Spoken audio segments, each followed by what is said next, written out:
Aber der Nasenbär, ich bin der Granti, ich zocke gern Computerspiele und heute fasse ich mir ausnahmsweise mal kurz und erzähle euch ein bisschen was über The Dark Rides of Arkham.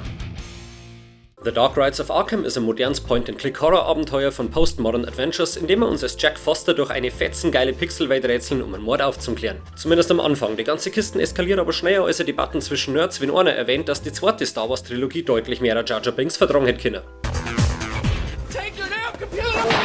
Es tut mich sehr leid, okay? The Dark Rides of Arkham ist meistens düster, ab und zu lustig und hat eine klischeehafte, aber gute Geschichte mit beide Fürs bis zur Hüften im Kadaver vom HP steckt. HP Lovecraft, nicht HP Baxter. Wobei auch der sehr tiefgehende Texte über die unfassbaren Ausmaße der weltweiten Cthulhu-Verschwörung geschrieben hat und speziell seine Sorge um die Kultistenanzahl in Innsmouth darin kodiert hat. Das ganze Spiel tropft vor Cthulhu-Atmosphäre und Referenzen wie der Steckerleis in der Sauna und hat einen Haufen Rätsel, die nie unfair sind, aber wo du auch nicht bloß mit einer Hirnzelle durchkommst. Die ganze Geschichte fängt damit an, dass der Jack, seines Zeichens Polizist, in einen überdimensionierten Saustall von einer Mietskaserne gerufen wird, um einen Verbrecher-Hops zu nehmen. Nachdem wir das erste größere Rätsel gelöst haben, das aus einer grandiosen Aneinanderreihung genretypischer Zerstörungsepisoden besteht,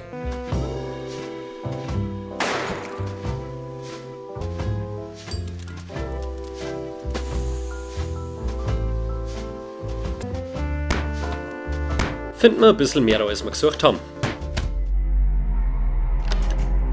Was man hier sieht, ist so grausam dargestellt, dass ich es euch zuliebe mal verpixeln werde.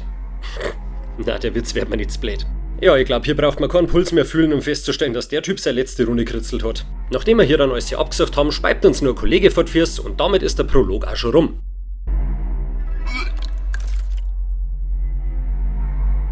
Bis daher ist die Demo gegangen, die es übrigens umsonst auf Steam gibt, und ich hab's an dem Punkt schon übelst gefeiert.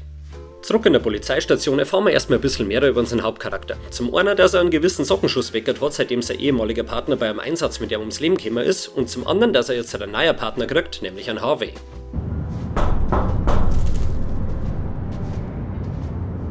Den haben sie ins letzte Kellerloch gesteckt, wobei das Zimmer perfekt für eine Runden Pen and Paper war. Und noch bevor wir ihm die Hände schütteln können, merkt man schon, dass das ein ganz spezieller Charakter ist.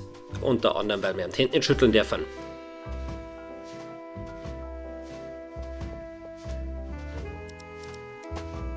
Die zwei arbeiten jetzt miteinander an dem Mordfall, da der Harvey ein Spezialist fürs Okkulte ist und der Mord ja doch eine gewisse, wenn auch enorm subtile okkulte Komponenten aufweist.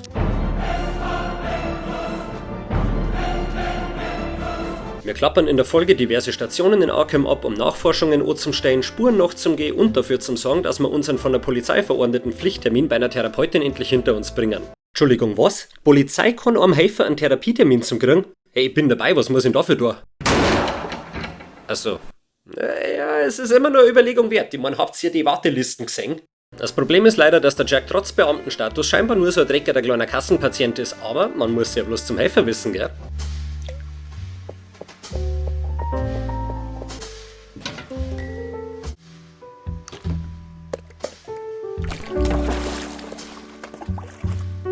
Wenn wir jetzt mit der Frau Dr. Sim gescheit eine Rückführung machen, finden wir raus, warum der Foster fast eine Kündigung verpasst gekriegt hat.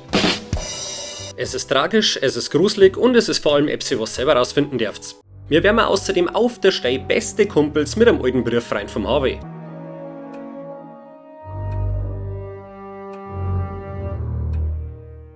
Die freundliche Fischfotzen da ist nämlich nicht nur Innsmouther, sondern zufällig auch nur Nachfahre vom Obed Marsh, und das ist einer der wichtigsten Leute aus einem der wichtigsten Werke vom Lovecraft, nämlich Shadow over Innsmouth. Das Spiel nutzt nicht nur vom Lovecraft geschaffene Figuren aus bekannten Geschichten, sondern hat sich selber noch ein paar neue ausdenkt, die wie Bindeglieder zum originalen Mythos und dessen Charaktere fungieren. Aber zurück zum Geschehen. Dieser enorm charismatische Kiemenkasperl da ist von der ACAB-Fraktion, weil sein Cthulhu-Kult zerfressenes Dorf vor kurzem von der Arkhamer Polizei in Grund und Asche gesprengt worden ist.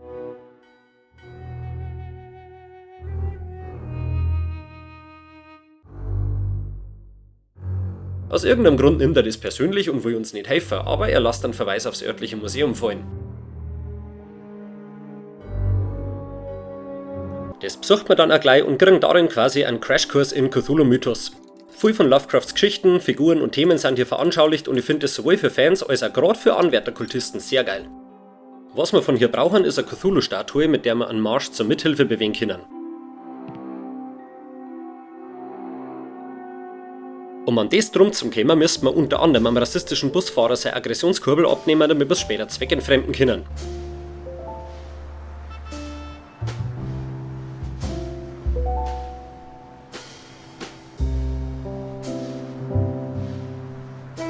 Genau die Kurbel passt nämlich perfekt in ein Loch im Museum und damit schickt man einen nervigen, aber sonst eigentlich unschuldigen Museumsführer vermutlich für die nächsten paar Jahre ins örtliche Irrenheisel.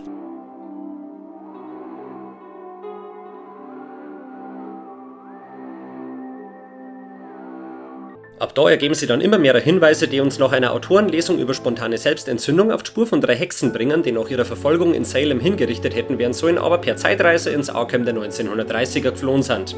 Das ist mal ein Satz, den man nicht oft hört. Ab hier kommt die ganze Geschichte dann so richtig ins Rollen und wem's bis daher taugt hat, der schleudert bitte auf der Stelle die Leute von Postmodern Adventures sein Geldbeutel ins Gesicht und holt sich das Spiel. Falls euch nicht gelangt, dass ich's euch anschaue, hier habt's noch ein paar gute Gründe. Sauschöne Szenerien mit mehr Pixel als die Ergebnisse von meinem letzten Suchmaschinenmissverständnis. Mann, ich brauch dringend nur ein paar von den mittelalterlichen Navigationsgeräte. Was zum... Warte mal, ihr wohnt alle in meiner Nähe? Das ist praktisch, hat eine von euch einen Sextanten zum Verkaufen. Eine spannende Geschichte, die im Gegensatz zu einem Folteropfer auf der Streckbank nicht unnötig entgegengezogen wird. Eine Atmosphäre, die zwar grundsätzlich beklemmend und gruselig ist, aber gelegentlich einmal Humor durchblitzen lässt.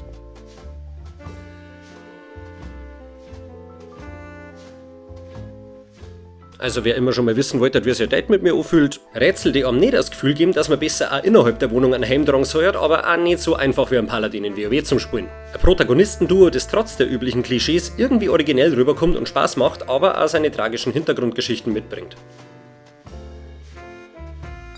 Und ein Soundtrack für Jazzliebhaber. Warte mal, haben wir schon bei den Minuspunkte? Na, der Soundtrack ist auch super. Man kann wie ein ganz normaler Mensch Jazz furchtbar finden und die Hintergrundmusik hier trotzdem mengen.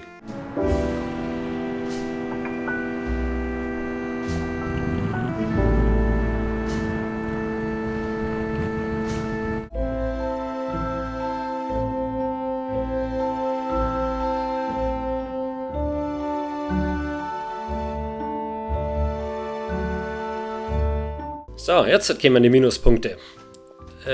Ehrlich gesagt habe ich nicht wirklich welche. Ich meine, die Option auf eine Sprachausgabe war zwar nett gewesen, aber erstens habe ich lieber keine Vertonung als eine halbarschige und zweitens braucht es das für mich bei der Art Spiel nicht. Die besten Vertreter von der Gattung haben im Original keine Sprachausgabe gehabt und waren der verdammte Wahnsinn. Eine deutsche Übersetzung gibt's auch keine und aus Budgetgründen ist auch nicht geplant, aber das soll halt ehrlich gesagt eher ein Anreiz sein, das eigene Englisch zum Verbessern. Also, ja, als jemand, der sich aus Gründen den Spitznamen Granti für seinen Kanal ausdenkt hat, tue ich mir hier echt schwer, ehrlich gesagt. Ich hab nichts zum Maulen. Das Spiel ist hervorragend. Fazit: The Dark Rides of Arkham, schaut, dass das drum in eure Tentakeln kriegt. Und wenn's auf Steam den Code 123 Granti eingibt, dann kriegt's gratis die Benachrichtigung, dass der Produktcode ungültig ist. Ja, glaubt ihr, dass mich sponsert wer? Vielleicht, wenn sie mehr Leute meine längeren Videos anschauen werden. Also, falls ihr die noch nicht kennt, auf geht's, da. Und jetzt klatscht eure Saugnäpfe auf den Gefällt mir Knopf, abonniert meinen Kanal und schreibt mir ein paar Beschwörungen in die Kommentare. Dann wird das vielleicht mal irgendwann was mit meinem Palaner Spezi Sponsoring. Ich sag jedenfalls Servus Erdnuss und bleibt's friedlich.